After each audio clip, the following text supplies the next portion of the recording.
आप देख रहे हैं आजाद बोल इंडिया का हेडलाइंस शो। आज है 10 अक्टूबर 2024 और मैं हूं आदिल खान आजाद।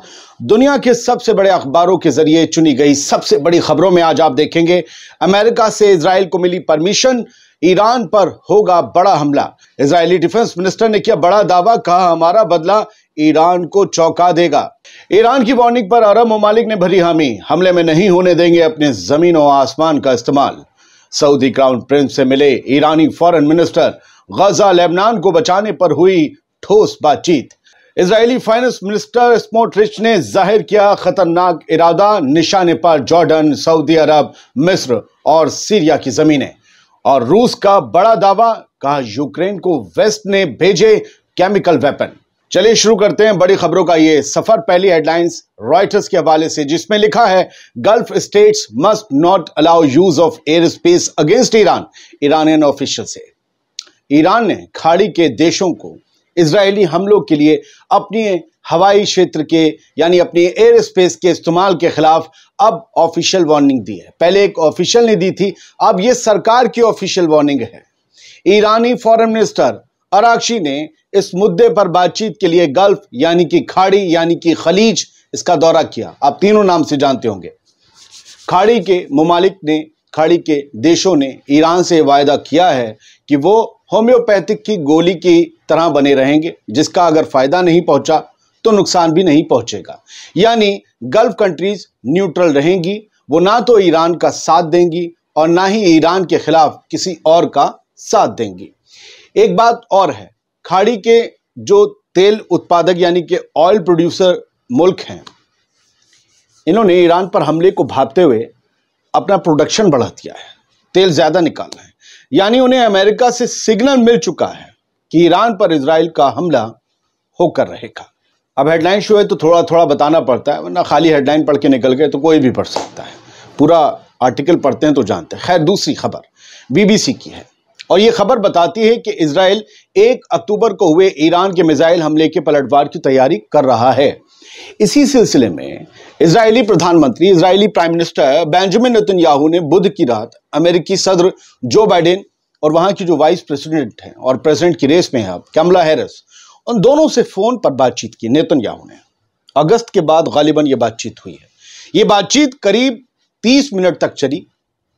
रिपोर्ट्स ये बताती हैं कि इसमें ईरान पर पलटवार को लेकर, ईरान से बदला लेने को लेकर दोनों तरफ डिस्कशन हुआ, अमेरिका और इजराइल में। जो बाइडेन ने यह वापस फिर से कहा कि इजराइल को अपने सेल्फ डिफेंस का पूरा हक है, वाकई जैसे गजा में कर रहा है। माना जा रहा है कि इजराइल को अमेरिका से ईरान पर एक हमला करने की मंजूरी मिल गई है। यह हमला लिमिटेड होगा, लार्ज स्केल पर होगा, कितना तबाही लाएगा नहीं पता, यह जब होगा तब पता चलेगा। लेकिन जहां तक अमेरिका ने, इमरान लो मुंह से निकल रहा है, अमेरिका ने समझाया होगा। खैर, बढ़ते हैं आगे। एक और खबर, अपने फौजियों से खिताब करते हुए Israeli defence minister Yoav Gallant ने ईरान को एक बहुत बड़ी धमकी दी है।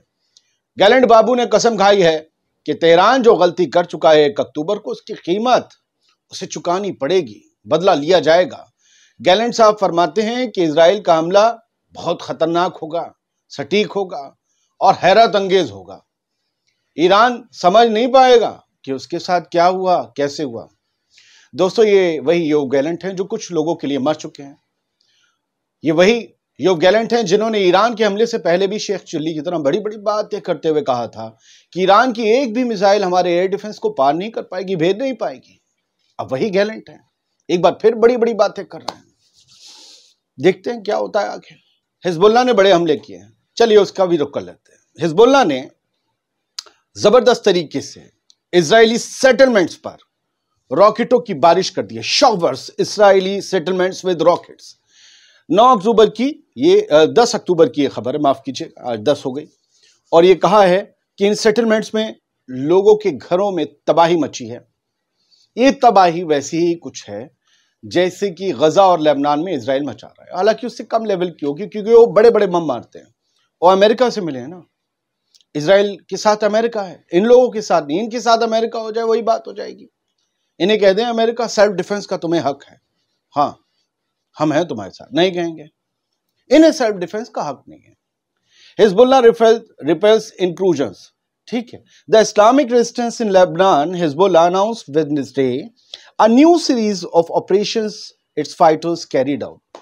उसके फाइटर्स ने जो कुछ नए ऑपरेशन कैरी किए हैं, अंजाम दिए हैं, उनके बारे में बुध की रात को ये जानकारी हिजबुल्लाह की तरफ से दी गई, जिसे अल मायदीन ने जुमे रात में छापा है 10 तारीख को, और 22 ऑपरेशंस अंजाम दिए हैं। नीचे इनकी सब हेडलाइन बताती है। अब एक ऑपरेशन पढ़ने में एक एक लग गए तो हमारा काम हो जाएगा, आप भी कहोगे यार छोड़ो। लुब्बो लुबाब ये है कि कल भी 200 रॉकेट हिजबुल्लाह ने दागे थे इजराइल के कब्जे वाले इलाकों में, सेटलमेंट्स पर और उनके फौजियों पर। आगे बढ़ते हैं। इस बारे में इजराइल ने क्या जानकारी दी? इजराइल ने कहा है कि भाई 370 दिन हो चुके हैं जंग को और अब भी हिजबुल्लाह जो है मान नहीं रहा। आईडीएफ ने कहा कि 150 टारगेट हमने भी हासिल किए हैं और हमने कई बंदूकधारी, कई गनमैन जो है, numerous gunman in Gaza and Lebanon in past day, हमने 150 लोगों को जो लड़ाके थे उन्हें गजा से लेकर लेबनान तक उनको मौत के घाट उतारा है। ये इजराइल का दावा, ये इजराइल का अखबार है। जाहिर सी बात, अब इसमें ये आम लोगों को भी गनमैन काउंट करते हैं, मुझे नहीं पता, ये इनका दावा है। Air force kills 2 Hezbollah commander in south Lebanon. ये भी बताया है इसमें बायलाइन में कि 2 कमांडर भी हिजबुल्लाह के इजरायली फोर्स ने मारे। खबर देखिए दोनों तरफ की होगी। फिर मैं बार बार कहता हूं, आपको अच्छी लगने वाली खबर प्रोपेगेंडा है, एजेंडा है। बहुत से लोग यूट्यूब पर चला रहे हैं, बहुत से टीवी न्यूज चैनल पर। वो भक्त जो हैं अंधभक्त, उनके भी मतलब की खबर टीवी चैनल चलाते हैं, इसलिए वो गोदी मीडिया कहलाते हैं। हम आपको नुकसान भी बताएंगे, और जंग में सिर्फ नुकसान होता है, इधर का उधर का, ठीक है। अगर आपको अच्छी सुहानी खबरें देखनी है तो बिना फैक्ट के बहुत से लोग दिखा रहे हैं, हिजबुल्लाह ने मारा, हमास ने मारा, आप जाकर देखिए। मैं 1% लोगों से कह रहा हूं, बाकी 99% को सब समझ में आता है, उन्हें सच पसंद है। रियाद में एक बहुत अहम मीटिंग हुई है सऊदी अरब के क्राउन प्रिंस और प्राइम मिनिस्टर MBS यानी मोहम्मद बिन सलमान और ईरान के फॉरेन मिनिस्टर अराक्ची साहब के बीच। अराक्ची साहब गल्फ ममालिक के दौरे पर हैं। हमने आपको बताया शुरुआत में, ऑफिशियल बयान, सरकार का बयान जो होता है वो फॉरेन मिनिस्टर देता है, बाकी ऑफिशियल्स नहीं। फॉरेन मिनिस्टर ने दूसरे ममालिक को, इस सरकार का एक वार्निंग या यूं कहें कि एक रिक्वेस्ट थी, कहा है कि आप अपना जमीन और आसमान इस्तेमाल मत होने देना हमारे खिलाफ किसी हमले में। यहां मोहम्मद बिन सलमान के साथ रियाद में Abbas Araghchi, foreign minister of Iran, ने गजा और लेबनान में जारी जो जुल्म सितम है उसको लेकर बात की, जिसपे आम लोग इजरायली हमलों का निशाना बन रहे हैं।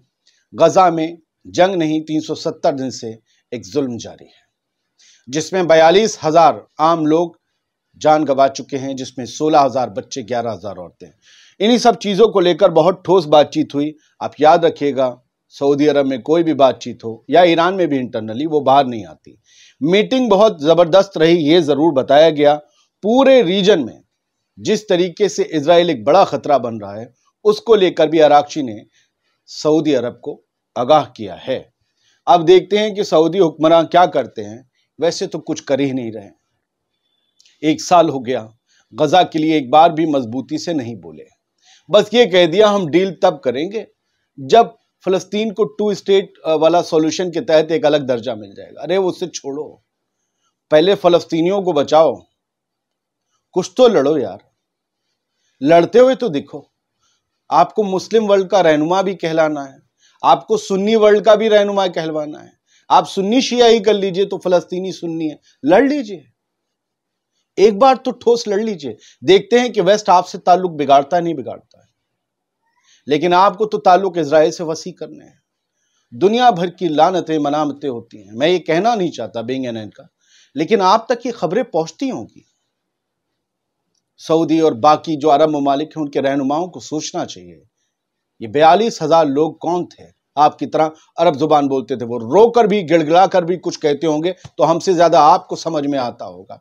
वो आपको ही पुकारते थे कि ओ अरब तुम कहां हो। Smotrich, finance minister Bezalel Smotrich, बड़ा खतरनाक प्लान है बंदे का। ऑल फॉली बोलता है, हमेशा ये गालियां खाते हैं वेस्ट से, हमेशा ये रुस्वा होते हैं। और अब एक बार फिर इनका खतरनाक इरादा सामने आया। जो कुछ न्यूज नेटवर्क फलस्तीन का है, उन्होंने इस बारे में वीडियो बनाया, और सुलेमान अहमद एक बहुत प्रोमिनेंट हस्ती हैं, बड़े जर्नलिस्ट भी हैं, स्पीकर भी हैं, उन्होंने शेयर किया है। और ये वीडियो का हम आपको सिर्फ मैप दिखा रहे हैं। स्मोट्रिच को तो आप जानते ही होंगे, उस मैप में वो सारे ममालिक दिख रहे हैं जिसके बारे में स्मोट्रिच ने बोला है कि I want a Jewish state that includes ये ममालिक कौन कौन से। मैं एक ऐसा यहूदी राज्य का ख्वाब देखता हूं, मैं एक ऐसा यहूदी देश चाहता हूं, आई वॉन्ट, जिसमें जॉर्डन, लेबनान, इजिप्ट के कुछ हिस्से, सीरिया, इराक, सऊदी अरब सब शामिल हों। देखिए, सूखा नशा कहीं भी दुनिया में आसानी से मिल जाता है। हाँ, ये मिलता बड़े मुश्किल से, लेकिन आसानी से भी मिल जाता है अगर जिसे एक बार जो अड्डों को ढूंढ ले। मैंने बताया आपको, जेरूसलम जो है वो दमिश्क तक अपनी जड़ें फैलाना। अब जितना हिस्सा ब्रिटेन और अमेरिका से मिल गया 70-75 साल पहले, वही ठीक से संभाल लो, उसे नहीं संभाल पा रहे, है ना। इजिप्ट, सीरिया, इराक, सऊदी अरब, जॉर्डन, लेबनान सब चाहिए। मैंने ये चाहिए सी, मैंने वो चाहिए सी, बस इतना सा ख्वाब है। ठीक है, ये भी जाते होंगे कहीं चिलम लेके, ऐसे ख्वाब देखने वाले। IOF imposes siege on the north, Gaza commits massacres in central south। IDF को ही बहुत सी वेबसाइट्स और बहुत से लोग IOF बुलाते हैं, इजराइल ऑक्युपाइंग फोर्स। वही कहते हैं उन्होंने नॉर्थ गजा पर पूरी तरीके से सीज बैठा दिया, घेरा लगा दिया, कोई जा नहीं सकता, आ नहीं सकता। मैं कल वीडियो देख रहा था, जो भी चीज मूव हो रही है जबालिया में, नॉर्थ गजा में, उसे गोली मारी जा रही है। इवन जर्नलिस्ट तक पर गोलियां चल रही थी। एक घायल औरत थी, उन्हें जो लोग ले जा रहे थे तब भी गोलियां चल रही थी। और यह बताया गया कि commits massacres in central south. Lebanon की अल मायदीन की खबर है कि इजरायली फोर्स ने सेंट्रल और साउथ गजा में कत्लेआम अंजाम दिए हैं। 370 दिन से जंग जारी है, जंग नहीं बल्कि हमला इजराइल का गजा में, और कॉन्फ्लिक्ट हम कहेंगे, अब इसे कभी जंग नहीं कहेंगे। 24 घंटे में 72 फलस्तीनी और शहीद हुए हैं, और शहीद हुए हैं। और ये वो इजराइल के फौजी हैं जिनका आप स्क्रीनशॉट देख रहे हैं। ये घरों में, गजा के लोगों के घरों में, रफा का ये घर है जिसमें आग लगाई है, और ये अपनी वीडियो और रील बनवा रहे हैं। क्या दुश्मनी है इस घर में? कौन है? हमास का। Another officer in the Israeli army posts a video of him burning a house in Rafah in celebration of the Jewish holiday लाग बाओमर करके एक छुट्टी, एक फेस्टिवल था, एक त्योहार था इजरायलियों का। उस मौके पर इन्होंने ये घरों में आग लगाई है। त्योहार तो दूसरों के भी होते हैं, वक्त तो सबका बदलता है, फिर वो क्या करेंगे?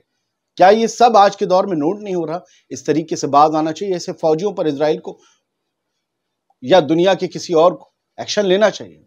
ये एक माँ है, बच्चे का हम तस्वीर ब्लर कर रहे हैं। मैं इस पूरे वीडियो को देखता हूं तो मेरा दिल फट जाता है। ये वीडियो अब आया है आज, और ये बच्चा मारा गया उनका। वो कह रही है कि मेरा बेटा ये कह के गया था, mama I am going to get water, मैं माँ पानी लेने जा रहा हूं, और हमने उसे मना किया था मत जाओ, लेकिन वो चला गया और फिर नहीं लौटा। खान यूनिस की ये कहानी है। यूक्रेन को केमिकल वेपन्स मिल रहे हैं, ये दावा रूस ने किया है और कहा है कि इसके ऐसे सबूत हैं जिसे कोई काट नहीं सकता। हमारे पास बड़े सबूत हैं कि वेस्ट यूक्रेन को केमिकल वेपन दे रहा, और ये केमिकल वेपन क्या गुजिया बनाने के काम आएगा? हमारे ऊपर इस्तेमाल होगा। और रशिया ने कहा है इररिफ्यूटेबल एविडेंसेस है, अकाट्य है, काट नहीं सकता कोई इसे, हमारे पास सबूत हैं। टॉक्सिक केमिकल्स भेजे गए हैं कीव को। जो रूस का यूके में मिशन है, यूं समझिए कि उनका राजदूत टाइप, उन्होंने ये दावा किया है वेस्ट ने ये सब भेजा है। ये एक बड़ी खबर है सर। इस तरीके से यही केमिकल वेपन का इल्जाम लगाकर आपने सद्दाम और इराक को बर्बाद कर दिया। अगर ये सच है तो फिर आप भी उसी पाप के भागी हो, वही हश्र आपका भी होना चाहिए। बहुत शुक्रिया। आज HL शो में बस इतना ही। देर से लाने के लिए माफी चाहता हूं, कुछ दिक्कतें हैं सर, बताऊंगा एक दिन। खुश रहिए, सलामत रहिए।